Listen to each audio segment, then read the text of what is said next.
AFP. Les géants américains Apple et Nike mais aussi le champion du monde de Formule 1 Lewis Hamilton ont été clients des paradis fiscaux, révèlent les Paradise Papers, selon le quotidien allemand Süddeutsche Zeitung à paraître mardi. Les filiales d'Apple en Irlande ont utilisé un vide dans le droit fiscal irlandais, ce qui leur a permis un temps de ne payer aucun impôt dans le monde, affirme le journal allemand qui a obtenu 13,5 millions de documents financiers, provenant notamment d'un cabinet international d'avocats basé aux Bermudes, Appleby. Ce vide avait été comblé toutefois en 2015 sous pression internationale, selon la même source. Appleby a continué ensuite de s'occuper de 2 filiales d'Apple dont le siège était à Jersey où le taux d'imposition pour les entreprises est nul. Apple a pu par ce biais diminuer taux d'imposition sur ses bénéfices à entre 3% et 7%, affirme le journal. La firme américaine a affirmé avoir respecté toutes les lois. Nous sommes le plus gros contribuable du monde, a indiqué un porte-parole d'Apple à la Süddeutsche Zeitung.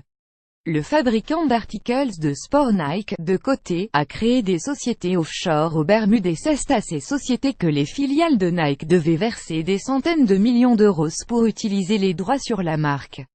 Avec les sommes importantes payées pour les licences, les bénéfices dans le monde du groupe ont été diminués et donc le montant des impôts payés par Nike.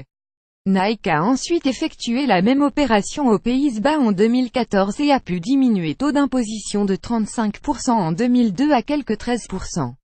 Nike a ainsi pu amasser des bénéfices de plus de 12 milliards de dollars dans des paradis fiscaux qui ont à peine été soumis à l'impôt, écrit la Süddeutsche Zeitung, dans un extrait de l'enquête diffusée lundi. Le pilote de Formule 1, Lewis Hamilton, a utilisé une société écran sur l'île de Man pour économiser la TVA lors de l'achat d'un nouveau jet privé de plus de 4 millions d'euros. L'enquête du consortium international des journalistes d'investigation ICIJ, à partir des documents obtenus par la Süddeutsche Zeitung, détaille les dispositifs et les circuits planétaires d'optimisation fiscale permettant aux particuliers fortunés et aux entreprises de ne pas payer d'impôts.